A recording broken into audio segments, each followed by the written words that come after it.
Hi, welcome back to another video. So as you have seen from the title and the thumbnail, today I'm going to be reading BookTube's favorite books of 2023.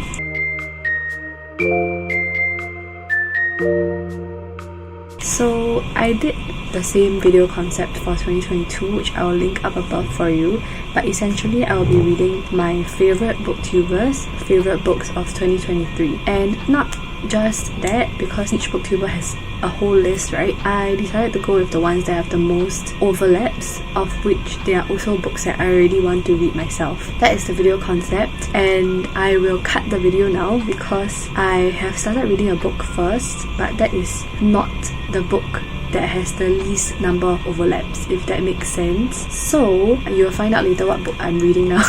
But yes. Tress of the Emerald Sea by Brandon Sanderson. This is another one that I was worried was a bit of recency bias, but I don't think it is.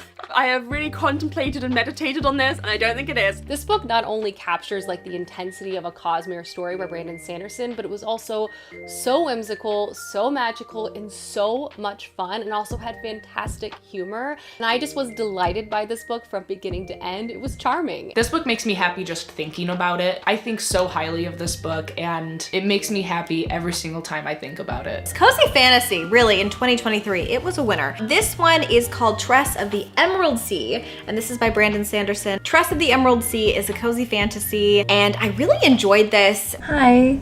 So this book that I read received 3 votes, and it is Tress of the Emerald Sea by Brandon Sanderson. Okay, it is part of the Cosmere series, but I understood it as I can read it as a standalone if I'm willing to overlook all the Easter eggs and things like that. So this story follows Tress, who has lived on island home her whole life in an emerald green ocean, and her simple pleasures are collecting cups brought by sailors from faraway lands and listening to stories told by her friend Charlie. One day, Charlie has to go on a voyage, and then he doesn't come back. He gets kidnapped. So basically, Tress decides to stow away on a ship to seek the sorceress of the deadly midnight sea and demand and rescue him, basically. And so a lot of the book is spent on her on a pirate ship, forming relationships with all the different pirates, and then also her character growth and her journey throughout the whole book. Trigger warnings: gun violence,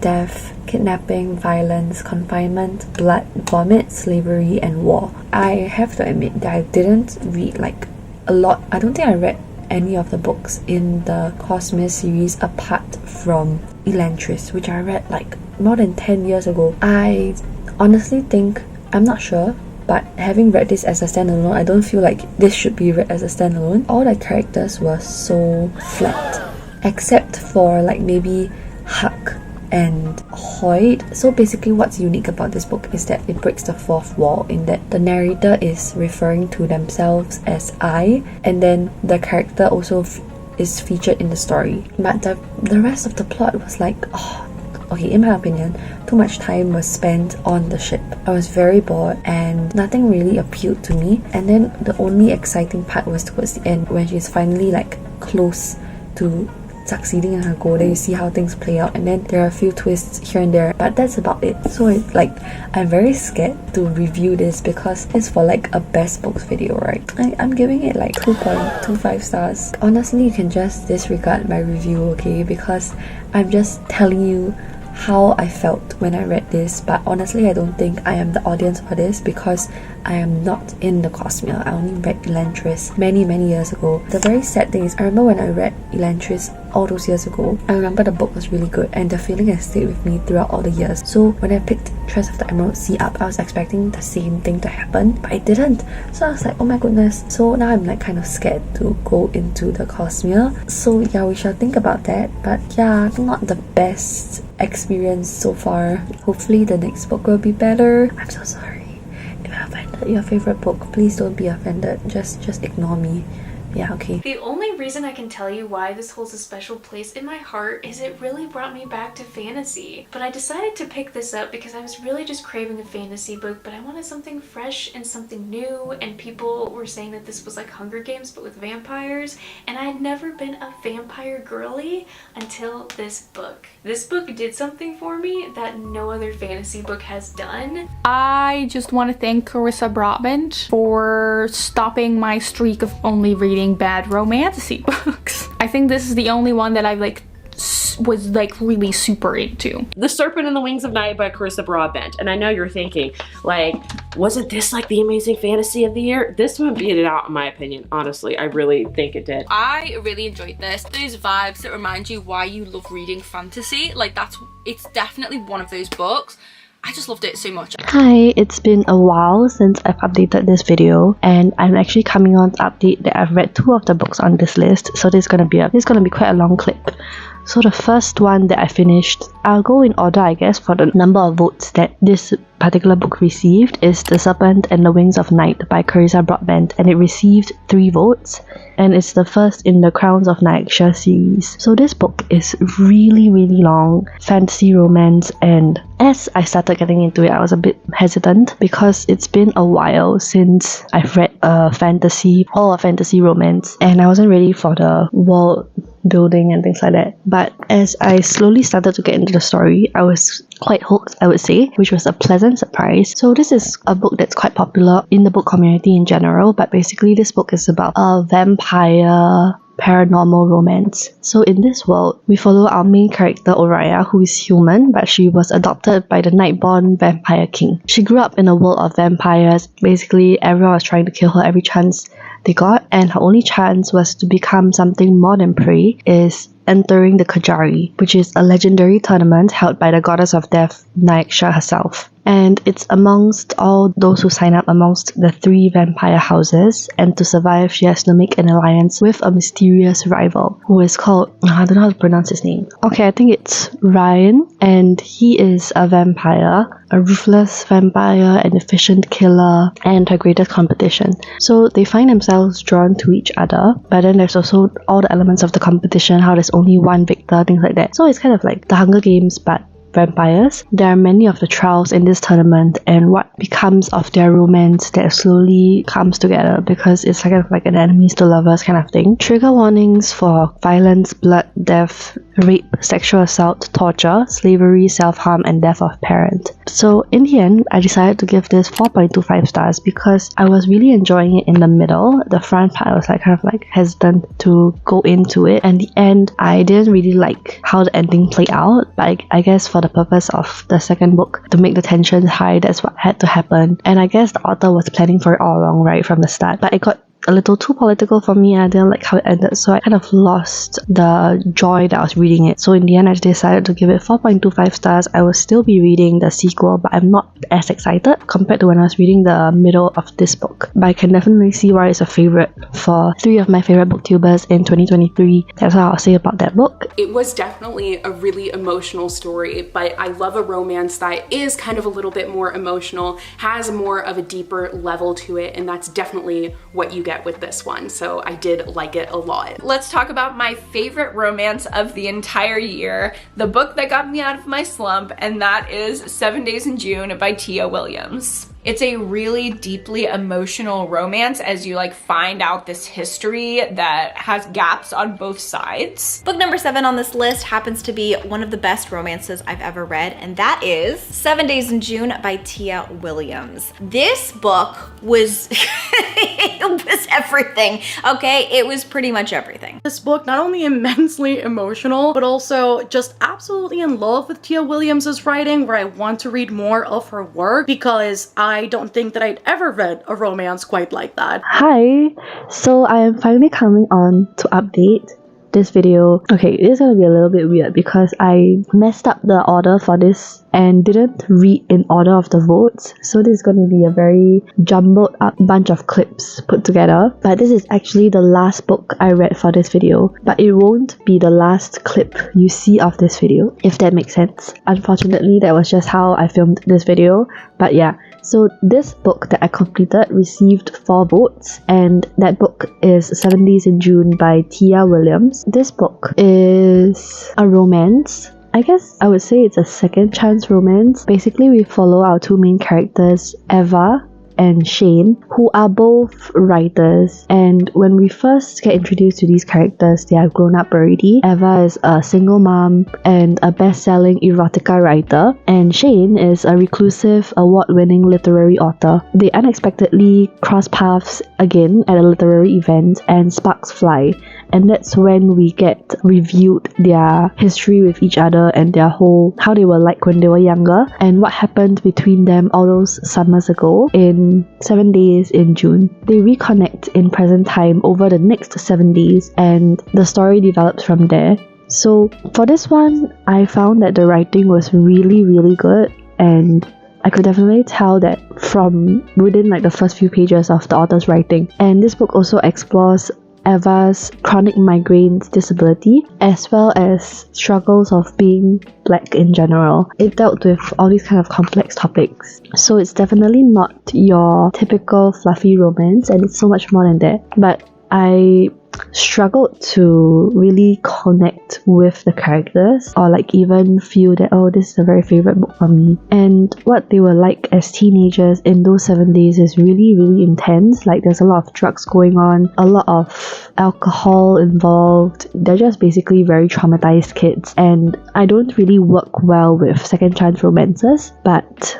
yeah, that's just my personal opinion, and I can really see why people would have put this as one of their best books of 2023. And I just have to say that this is not a book for me, and that I can recognize that it's good, but I won't list it as a favorite. Oh wait, I haven't even talked about trigger warnings. I'm a mess. Trigger warnings for self-harm, drug abuse, alcoholism, drug use, addiction, gun violence, car accidents, sexual assault, and child death. So overall, I landed on 3.5 stars for this book, which is definitely not a bad rating at all, but it's just not a favorite of mine.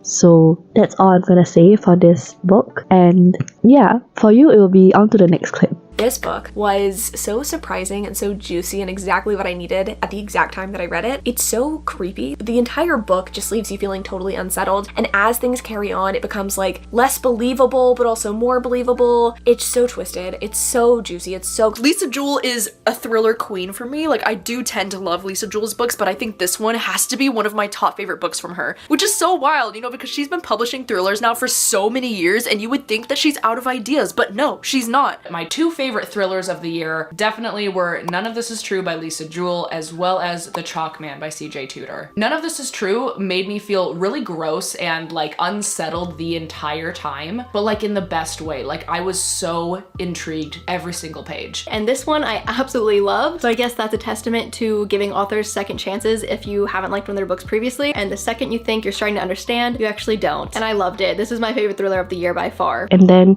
the next book is None of This Is True by Lisa Jewell. I have the book right here. It's a library copy, and this book received 4 votes. So what this story is about is a mystery. It's a mystery thriller, and this is my first Lisa Jewell book. And basically this book is about Alex and Josie, who are the same age. They're basically birthday twins because they were born on the same day and actually in the same hospital as well. They are 2 very different women, and their lives become entangled when Josie persuades Alex to make a podcast about her. Their first encounter was when they met in this restaurant. Alex was celebrating with all her friends, her family at the restaurant, having a very big table, laughing, having a very fun time, and that's when Josie noticed her. She was having dinner with her husband. It was their first time going out to celebrate because Josie was like, I need a change compared to what they usually do. Alex gets convinced to make a podcast about her because Josie is like, I have a very big story to tell. I want to change my life. Please do a story on me. Alex can't resist because the things that Josie tells her are kind of messed up. So then she realizes that Josie has been hiding some very, very dark secrets, and by then it's too late because Josie has weaseled herself into every part of Alex's life and into her home as well. So things go further from there. It feels like a very psychological thriller. I don't know how to explain it, but it's not like your typical serial killer, someone is out to get you, but it's about these two women and their relationship and how it slowly gets more and more toxic because Josie is not the person that she said to be to Alex. And I don't really want to say a lot because this would become spoilers, but I mean from the title you can tell that something is going to happen, and you feel the struggles that Alex faces because by then when she realizes something is wrong, she still wants to finish the podcast because she wants to get down to the bottom of the story, but also at what cost. I couldn't put it down, especially towards the middle and towards the end. And I read this really quickly, I think in like 2 to 3 days. Definitely understand why this is a favorite for booktubers. And okay, let's go into trigger warnings. Trigger warnings for murder, adult minor relationship, pedophilia, child abuse, domestic abuse, alcoholism, pandemic, epidemic. And that's when my freaking mic decided to run out of battery and I didn't know. So that's why I'm doing this voiceover right now. Luckily, I think this is towards the end of the clip already, but the last of the trigger warnings are infidelity and sexual assault. I really can't lip read, so I don't know what I'm saying. I think I didn't land on my rating, so let's do that. But I really did enjoy my time reading this, and it's one of the mystery thrillers that I really enjoyed after reading many disappointments, so this was really a pleasant surprise. Definitely going to read more of Lisa Jewell, and for this book I decided to give 4.25 stars, which is definitely a really high rating. Very well deserved. Had a really great time reading this and was creeped out of my mind, so yeah, pick this up. And on to the next book. Goodbye. So fucking charming, and I think if I were really pressed to identify the best book that I read all year, I think it might be this one. This one had me by the fucking throat the entire time and it did not let me go. I love that. Thank you so much, Ashley. I think you did that shit very well. When I saw that this book got released, I saw it on the shelf and I said, I'm never reading that book, looks boring. And then my friend Destiny read it and gave it almost 5 stars. And I was like, okay, that's pretty shocking. I guess I should read this book. Heart clenched feeling. I love this book so much. It's not anything groundbreaking. Like I said, if you just want a sweet, wholesome, fun, magical realism, romantic time, pick up this book for sure. It's also the most unique romance book I've read in 2 years probably, so. And this is one that I was really excited to read this year because of how much I ended up loving the Dead Romantics. I just really loved everything about this. I had a smile on my face the entire time I was reading this. They just made me feel so giddy and so warm inside. Knew I was gonna like it. Didn't think I was gonna fall in love with it. And that is The 7-Year Slip by Ashley Poston. I'm so glad I read this finally. I'm an idiot for not reading it as soon as it came out because man, this was a beautiful love story. I read The Dead Romantics by her last year. It was on my list.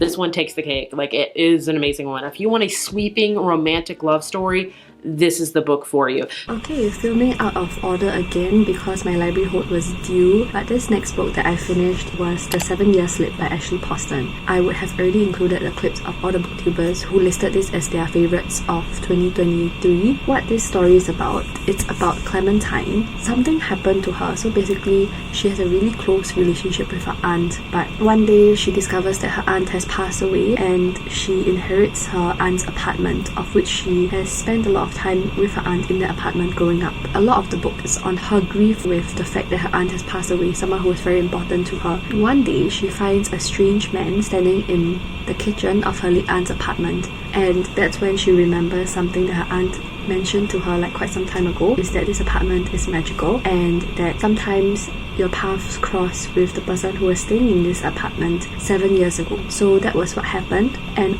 it also happened for her aunt as well. So she learned about the story, how the apartment is magical, through her aunt's story, but she didn't expect it to happen like now, right after her aunt passed away. And she starts to form a friendship with this guy who appeared in her aunt's apartment, and from there a situationship thing. The story just develops from there. So I always really liked Ashley Poston's stories. Like her previous work was The Dead Romantics, which is about a ghost, like being in love with a ghost, right? And then this one is about being in love with someone who is not of the same time as you. Like, so unique premises that makes the romance so much more interesting and the stakes so much higher also. And I really loved the audiobook for this. This is one of those books where you don't have to read the story, you can just listen to the audiobook and it will be so good. Like, the story is so good. Before I forget, trigger warnings. Trigger warnings for grief, suicide and death.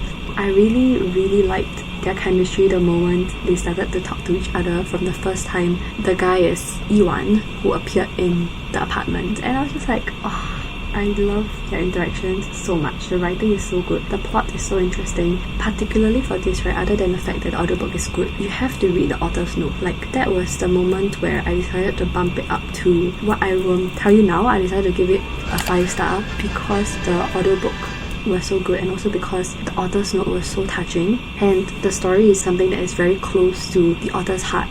And I really liked something that she mentioned in the author's note, is that every time you come back to a book, if you come back to it, you will be different too. So she was referring to her own book, right? But I feel like that's the same for every book that you read. Like, every time you decide to reread it, you are a different person by then. And she was sharing about how who she was as a person was very different from when she first started writing to when she finished her final draft of the 7-year slip. And I was like, yes, that is very true. Yeah, so it really got me to think a lot and reflect a lot. The story is so objectively good, right? I couldn't really find anything to fault it and not want to give it 5 stars, if that makes sense. So I decided to give it 5 stars, and I don't know which point of the video this book is going to be presented because I'm filming out of order, but I'm just very happy that I found a 5-star from this video. It's a little bit strange because I objectively give it 5 stars, but I don't feel like it's an all-time favourite. I really think it's a really good book. I love Ashley Foster's story so much, and I can't wait for her future works.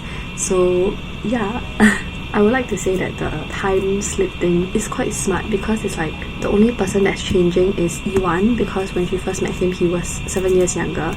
Then when they eventually meet in real life, Clementine's real time, then he has changed. He has aged 7 years, but their love still remains the same. It's just so cute. So yeah, that's all of my thoughts I have for this story, and the writing is so beautiful. So yes, highly recommend. Can totally see why it's on so many booktubers' favourites list, because I feel like it's going to be on mine for this year. So yeah, on to the next book. And then the last book that I'm going to talk about, which is the #1 spot for me, is going to be Emily Wilde's Encyclopedia of Fairies. The only reason why I picked it up was because it was chosen for one of the book clubs that I'm in. This book is different. It was still highly enjoyable despite the more academic approach to the writing. It makes sense given the context of the story. This book was just such a cozy fantasy read, and it's just something that will definitely give you a pick-me-up feeling. I literally read this a week ago and fell absolutely in love with it. The characters in the world and the story are just so utterly charming, and I think you can't walk away from this book without a huge smile on your face. I read this book back in January, literally on a whim. I saw somebody talking about it on YouTube, and I immediately went out to pick it up. I was like, well, clearly I need to read this book because it is a historical fantasy kind of situation where people are studying fairies, and there's a little bit of a romance as well. It's not like a super main part of the plot, but it is there, and I still love it. Emily and Wendell are my favorite, not quite a couple, romantic pair to follow, and I loved this so much. Technically this is 2 books because I also read the second book, and they're both amazing. I just feel like this is a combination of so many of my favorite things. I'm just in love with this series so much. This was such a delight. This is actually a book that I read with my Patreon members, and we collectively love it so much. I think it's going to be on a lot of people's favorite books list of the years. It only came out in the past like year to year and a half, I forget exactly, but it's not been out long, and a lot of people were reading it in 2023, so I think I'm not going to be the only one who's got on their list, and I think that's absolutely fair because it's a wonderful book and I want to add my voice to championing it. It's brilliant. Okay, so I am currently reading Emily Wilde's Encyclopedia of Fairies. As of the moment that I'm filming this, there have been 6 booktubers who have listed this as their favourites. I was contemplating whether or not to put this book in the controversial one because 2 booktubers listed it as a worst book, but one of which was an honourable mention, and then the last one was just the worst book. So I think I will keep this in the positive light, and since like 6 people said that it's a favourite book, right, it's like such a large majority, so yeah. And the cover is so pretty, oh my goodness. And the reason why I'm rushing to read this is because I borrowed this like, I think a month ago, and my loan is due. So actually I wanted to read this for, I think it was like a previous video concept already. I think it was like Carrie Can Read Discord's book club read, but I'm only reading this in January, and that book club read was I think November or December, but so I missed that book. But Anyway, I am currently at page 190 out of page 315. These are my tabs so far. I didn't expect myself to want to tab this because before I go into that, this story is about Emily Wilde, who is a professor, a scholar, and a meticulous researcher who is writing the world's first encyclopedia of fairy lore, but she is not, say, very good with people in terms of like social cues and social etiquette. So she arrives in, oh my god, I don't know how to pronounce this village, with the intent of like furthering her research, and I think it's like the last place that she has to visit or something before she can close out her encyclopedia already. Along the way, her dashing and insufferably handsome academic rival Wendell Bamblebee comes and joins her at the village, and so it is about the two of them, their relationship developing, and her encounters with fairies and the villagers and things like that. And she records this in the book, right, as like a journal, so it's like she's telling you what happened afterwards. So this book is like her journal. I was saying that I didn't think that I would want to tab it because for one, this is a library book, and for another, I wasn't really enjoying it at the start because I was like, oh, it's been long since I've read a fantasy book that has kind of caught my interest, because normally the world just goes over my head and then I just wouldn't care about trying to understand it. But interestingly enough, this book has made me try to understand it, and I wouldn't say that it's super difficult to understand. It's just fairy mythology, right? And there are also like just nice, there is like, what's this called, footnotes about more fairy folktales, history and things like that, which I would read, but then towards the halfway mark I was like, okay, I don't want to read already, so I will tend to skim over the footnotes. What really got me into the story was, I think this is going to be spoilers, so I'm just going to put spoilers here.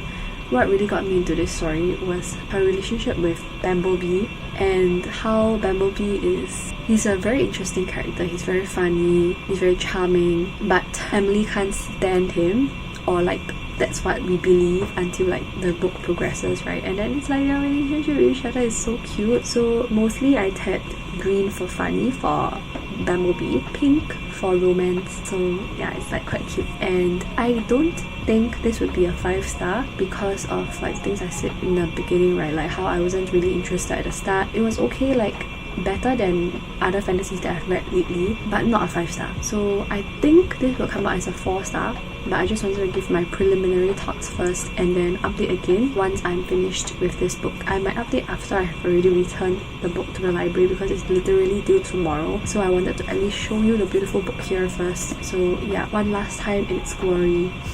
Hi, so I am back to update because I have since finished Emily Wilde's Encyclopedia of Fairies, and these are my tabs.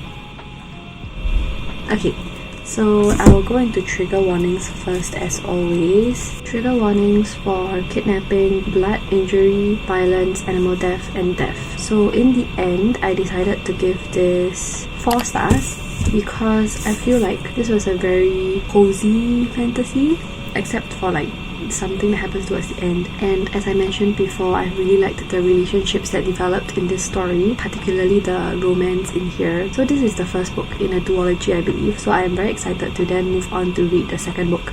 I feel like 2024 just started, but I have started on so many series already. I forgot to mention in the previous clip, right, I also really enjoyed her process of putting together the encyclopedia, and it also talks about academia in general, of how in the publishing industry it's also quite difficult to get tenure and things like that, which reminds me of Ali Hazelwood's Love Theoretically in terms of the academic portions. And it's about how they're drafting it and then writing it. Yeah, so there were scientific portions in this as well, which I really appreciated. I didn't give it the full 5-star because I felt like when it was starting to get a bit more fantasy, right, towards the end of the book, it kind of went over my head a little bit on like the part with the fairies and things like that. So that's where I couldn't really give it a full 5-star, and it's not really like a favourites kind of feel. But I can acknowledge that it's a very good book, and I can see why a lot of booktubers listed this on their best books of 2023 list. So yeah, very interesting story, and as I mentioned, can't wait to get into the second book. I will now take out all my tabs and return this book to the library. Such a beautiful copy, right? I'm back because I wanted to say more things before I regretted not saying them. I really like that Emily is like an introvert, right? I'm not sure if she's an introvert or if she's just socially awkward, but there were many times when the villagers would overwhelm her with their kindness, and then like excited to see her, things like that, and then she would like freeze up, and she can't really function very well in group settings. But then she has mentioned that she finds it enjoyable to spend time with like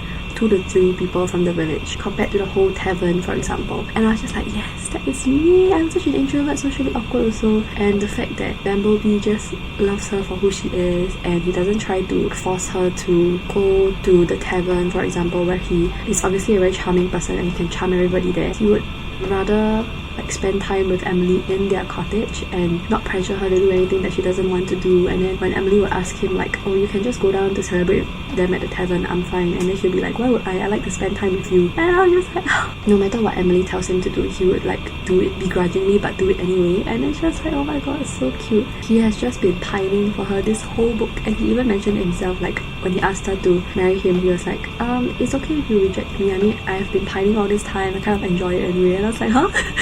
Yeah, so very adorable, and I just love their relationship dynamic so much, and so precious. And yeah, that's about it. Okay, and as I mentioned, filming this the same time that I updated for 7 days in June, we have now come to the end of the video, and I hope you enjoyed. Sorry that it's kind of a mess and jumbled up together, but if you did enjoy, please give this video a thumbs up. Consider subscribing to my channel to see more of such content. Let me know what your current favorite book of 2024 is, because it's 2024 like July already. I'm always late. I hope you're having a great day or a great week whenever or wherever you're watching. Remember to stay hydrated, and I'll see you in my next video.